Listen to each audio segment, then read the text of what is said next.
What do you do with captured foes? Sit them down with 4 of my followers, including myself. Make the prisoner teach me a game system.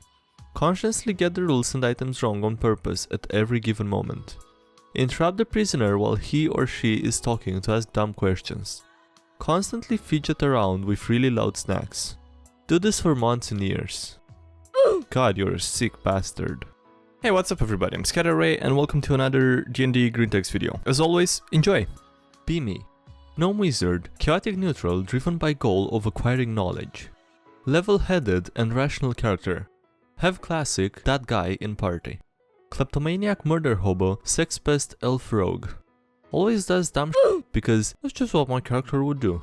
Ruins every quest. Me and rogue are split from party. Trapped in tavern by evil henchman squad. Outnumbered 4-1. I try to bluff my way out of it. Rogue just instantly attacks because that's just what my character would do. Kit that X.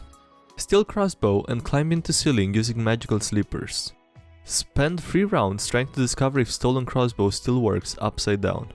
Rogue gets mad I'm not helping while they are slowly cut to pieces. Rogue is finally knocked unconscious and bleeding out. Demands I do something to help.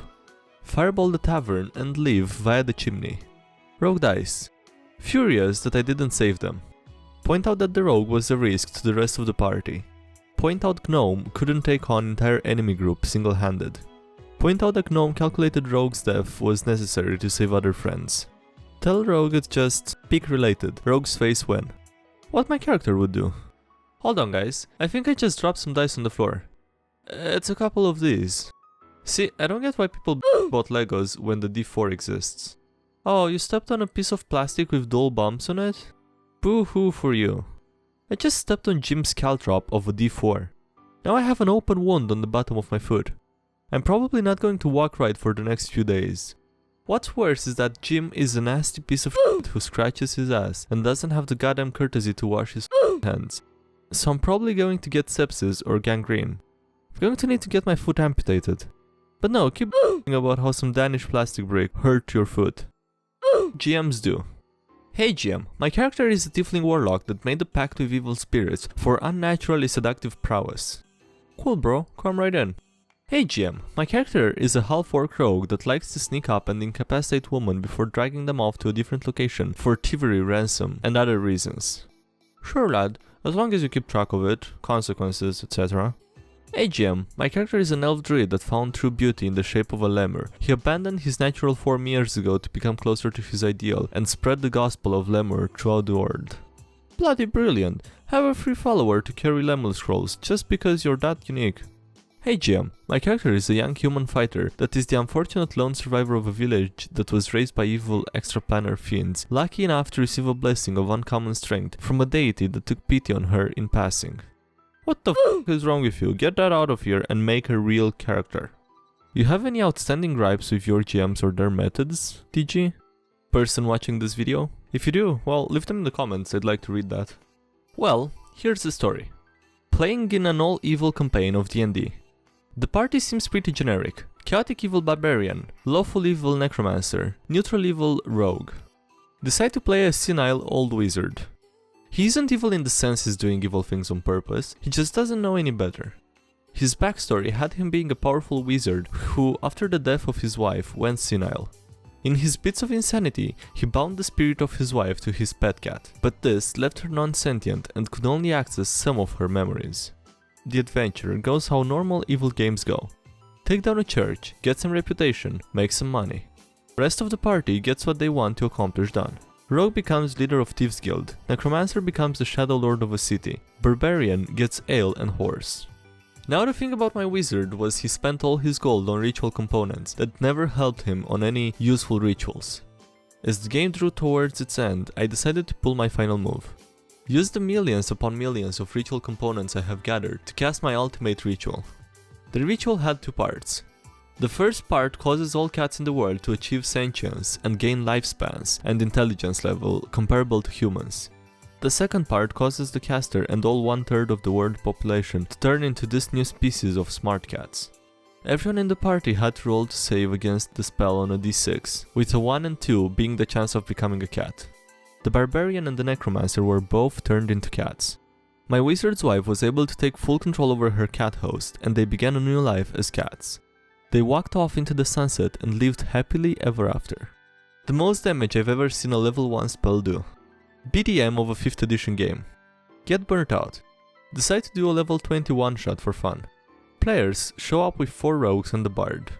Oh boy. First combat encounter. Rogues all manage to reach the enemy, but not able to stab the guy yet.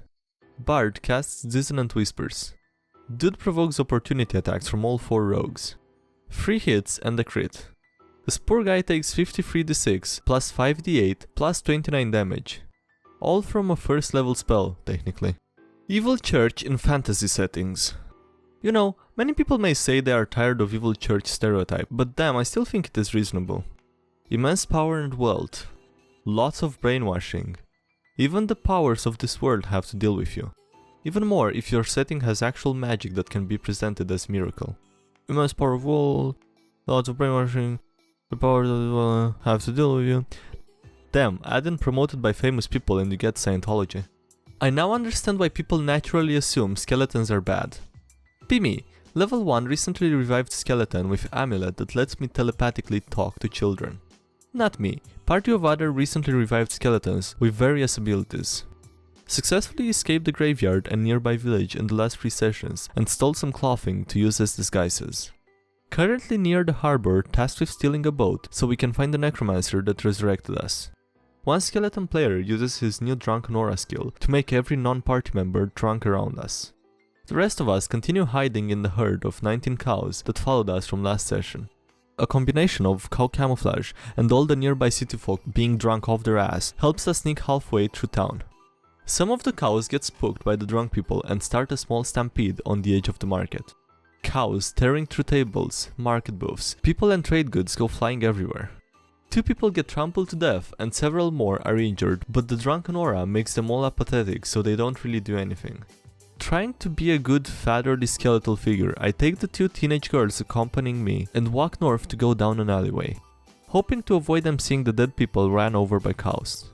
The party walks right past the injured and dead and approach a very busy main street with dozens of carriages going by at top speed. Drunken Skeleton rolls so high on his Drunken Aura check that all of the carriage drivers in a 60 feet radius immediately become faced. Carriages begin crashing all over the road, running down pedestrians and slamming into buildings. All in all, about 30 people died right in front of the alleyway I had taken. The 2 girls with me, instead of seeing 2 dead bodies, now see dozens of them and one of them begins to freak out. I spend 2 turns of movement trying to calm the girls down so we can cross the street. The whole town rushes to the main street to start pulling the injured and dead from the wreckage of carriages and market stalls. Only one guard passes a perception check to realize the weird band of people with cows are highly suspicious. We make a straight line to the nearest boat that's not occupied, except our kleptomaniac party member. He goes through a warehouse trying to loot it. Manage to get about 4 cows onto the boat with us. I start having second thoughts of whether or not the 2 human NPCs are safer with us or without us. They want to go with because they've never been on a boat before, and so I take them along. Someone untied the boat, forgetting one of our party was still looting a nearby warehouse. Boat starts drifting away. We're all shouting at him with our necromantic telepathy link. Get the f*** on the boat, we're leaving! I have to spend 3 rounds doing strength checks to hold down the gangplank as he tries to sprint to the pier in time to get on the boat. Both NPC girls with me holding onto my bony legs so I don't fall in the water. A party member ties a rope around me as another holds me around the waist. Almost fell off the boat, but the last skeleton does a front flip and crashes onto the boat as we all somehow made it in time. I go to chastise him for almost screwing over the party. We stole some fruit from that warehouse so the human girls don't go hungry on our boat ride. Oh, thank you. I take the food rations. The only guard that was suspicious of us runs up to the end of the pier, but the gangplank already fell in the water so he can't reach us. He starts shouting to everyone for help, but they're all still helping all the people that got injured. Guard points at us. It was you that killed all these people. We slowly drift away from the harbor. One party member quietly says, you know he's not wrong, really. Everyone goes up a level for completing the mission. Skeleton with the Drunken Aura went up 2 levels for all the experience from all the people he accidentally killed. My Jojo campaign character hasn't taught for 10 years. My Jojo campaign character hasn't taught for 10 years. Okay, just making sure I read that properly. In Jojo D&D campaign, after beating Dio as we started in part 3, go to part 4. DM says we get to say what we do for the next 10 years as a time skip. Friend is reasonable and says that he trains with his stand. Have system where arrow rerolls your stand if you are stabbed. Requiem only comes in part 5. Say I do nothing. DM is confused, but rolls with it. Reroll my stand, the world, several times. Later on during part 4 I reroll my stand back into the world. Rohan is the next stand user. He reads me and is incredibly confused. Half of me has no information on it. My face when my character canonically didn't think for 10 years and woke up in Morio. Sees that I had at least 3 different stands. Doesn't see that I lost the previous ones when rerolling. Rohan is now terrified of the person with 3 stands in front of him. Won an encounter through not having a history and going to multiple stands over part 3.